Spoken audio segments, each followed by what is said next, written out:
Shalom, selamat pagi. Bertemu kembali dalam Rema pagi hari ini. Saudara-saudara, kiranya kita terus semangat untuk merenungkan kebenaran firman Tuhan yang akan menjadi terang dan pelita dalam setiap kehidupan kita, supaya semakin hari kita semakin intim dan dekat dengan Tuhan. Saudara-saudaraku, sebelum kita akan diberkati oleh kebenaran firman Tuhan di pagi hari ini, marilah persiapkan hati kita untuk kita bersatu di dalam doa.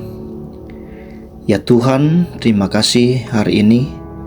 Satu malam telah berlalu, dan di pagi hari ini kami kembali bersekutu kepadamu. Berkatilah kami melalui kebenaran firman-Mu pada pagi hari ini, yang akan menguatkan setiap kehidupan kami. Kami berdoa melalui nama Tuhan kami Yesus Kristus. Haleluya. Amin. Saudara-saudaraku, pada pagi hari ini renungan kita tertulis di dalam 1 Timotius pasal 1 ayat 3 sampai ayatnya yang keempat, dengan judul perikop mengenai ajaran sesat. Firman Tuhan berkata, "Ketika aku hendak meneruskan perjalananku ke wilayah Makedonia, aku telah mendesak engkau supaya engkau tinggal di Efesus dan menasihatkan orang-orang tertentu agar mereka jangan mengajarkan ajaran lain ataupun sibuk dengan dongeng dan silsilah yang tiada putus-putusnya, yang hanya menghasilkan persoalan belaka dan bukan tertib hidup keselamatan yang diberikan Allah di dalam iman." Saudara-saudaraku, tema renungan kita pada pagi hari ini yaitu jauhilah ajaran sesat. Bapak Ibu, saudara-saudara sekalian yang dikasihi dan diberkati oleh Tuhan kita Yesus Kristus, ajaran sesat adalah ajaran yang berlawanan atau bertentangan dengan firman Tuhan yang tertulis di dalam Alkitab. Ajaran dan pengajarannya selalu mengancam kehidupan orang percaya kepada firman Tuhan. Ajaran sesat ini dikerjakan oleh orang-orang yang berada di bawah kendali roh-roh penyesat ataupun iblis. Misi dari mereka adalah menjerat orang-orang yang lemah imannya untuk dijadikan penganut ajaran mereka dan dimanfaatkan. Saudara-saudaraku yang dikasihi oleh Tuhan kita Yesus Kristus, hadirnya ajaran sesat di lingkungan kekristenan tidak lagi hal yang baru, tetapi hal ini sudah ada sejak gereja mula-mula di zaman para rasul. Hal itu kita jumpai dalam pembacaan firman Tuhan pada pagi hari ini. Para pengajar sesat mengajarkan hal-hal yang merusak dan menyelewengkan ajaran yang benar, yang berpusat kepada Tuhan kita Yesus Kristus. Ajaran ini merusak pertumbuhan iman dan menimbulkan berbagai masalah baru, seperti dekadensi iman atau kemerosotan atau kemunduran dan moralitas kekristenan. Mengapa? Karena yang mereka ajarkan adalah dongeng dan silsilah yang tiada putus-putusnya dalam firman Tuhan pada pagi hari ini. Tidak heran saudara-saudaraku, Rasul Paulus mengecam mereka dan menugaskan seorang anak didiknya atau anak penggembalaannya, yaitu Timotius, untuk menghadang pengajaran sesat dan ajaran mereka. Saudaraku yang dikasihi dan diberkati oleh Tuhan kita Yesus Kristus, kita berada di zaman modern saat ini. Bentuk-bentuk ajaran sesat juga semakin modern, mengikuti zaman. Ada egoisme, mementingkan diri sendiri, mamonisme atau semua hanya diukur dengan uang, hedonisme, menekankan kenikmatan, konsumerisme, boros dan loba, pergaulan bebas dan lain-lain.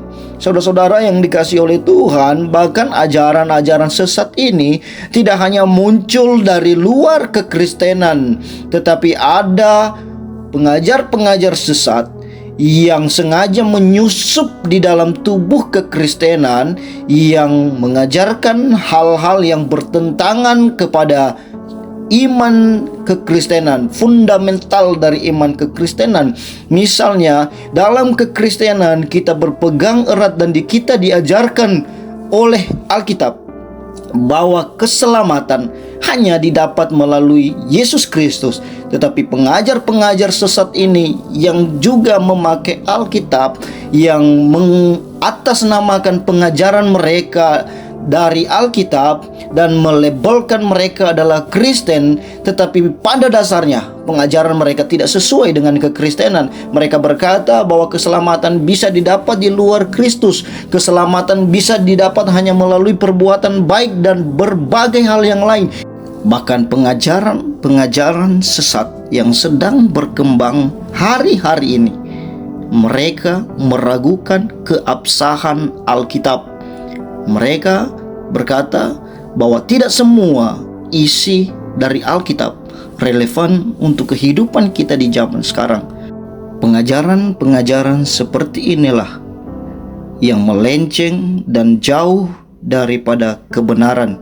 Mereka mengajarkan hal-hal penyesatan yang membuat orang-orang yang lemah imannya menjadi terkecoh oleh pengajaran mereka yang dibungkus dengan label kekristenan, yang dibungkus melalui label bahwa pengajaran mereka juga berasal dari Alkitab. Tapi hati-hati saudara, ingat ketika iblis mencobai Tuhan Yesus, ia bahkan memakai firman Allah.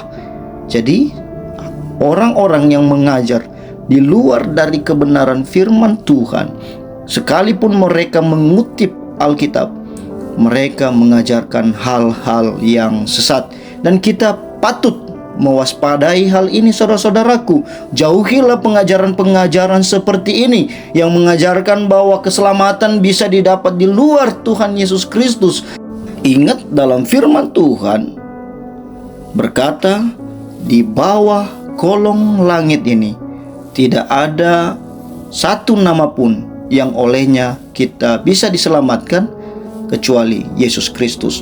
Dan Yesus sendiri mengatakan bahwa aku jalan, kebenaran dan hidup. Tidak ada satupun yang sampai kepada Bapa tanpa melalui aku. Saudara-saudaraku, kita harus waspada, tidak boleh lengah. Alkitab menyatakan bahwa waspadalah terhadap nabi-nabi palsu yang datang kepadamu dengan menyamar seperti domba, tetapi sesungguhnya mereka adalah serigala yang buas. Di dalam Matius 7 ayat 15. Sebagai keluarga Kristen, orang Kristen, marilah kita tingkatkan ibadah kita. Janganlah kita menjauhkan diri dari pertemuan-pertemuan ibadah, supaya pendengaran rohani kita semakin peka dengan kebenaran dan semakin tahu mana pengajaran-pengajaran yang sehat dan mana pengajaran-pengajaran yang palsu. Saudara-saudaraku, semakin banyak kita belajar dan merenungkan firman Tuhan, maka panca indera kerohanian kita semakin terlatih untuk membedakan mana yang benar dan mana yang salah, mana yang benar dan mana yang tersesat. Saudaraku, kiranya kita terus di bawah pimpinan Roh Kudus. Kita terus berada di jalur kebenaran di dalam Alkitab yang diajarkan kepada kita bahwa keselamatan hanya diperoleh di dalam Yesus Kristus. Saudara-saudaraku, kiranya Tuhan memberkati pekerjaan kita hari ini, dan kiranya juga Tuhan yang melindungi keluarga kita dari segala pengajaran-pengajaran yang tidak benar. Marilah kita bersatu di dalam doa. Terima kasih ya Tuhan, kami telah merenungkan kebenaran firman-Mu di pagi hari ini. Kami diajarkan kembali untuk kami lebih waspada lagi kepada pengajaran-pengajaran sesat. Bahkan hari-hari ini pengajar-pengajar itu berada dan menyusup di dalam tubuh kekristenan. Tuhan, berikanlah kekuatan kepada kami, orang-orang yang hidup di dalam kebenaran firman Tuhan, sehingga seluruh jemaat-Mu tidak ada yang tersesat, tidak ada yang terjerat melalui pengajaran-pengajaran yang tidak benar ini Tuhan. Biarlah kami terus berpegang kepada firman Tuhan dan tetap percaya kepada Kristus sampai akhir kehidupan kami. Di dalam nama Yesus kami berdoa dan mengucap syukur. Haleluya. Amin. Shalom.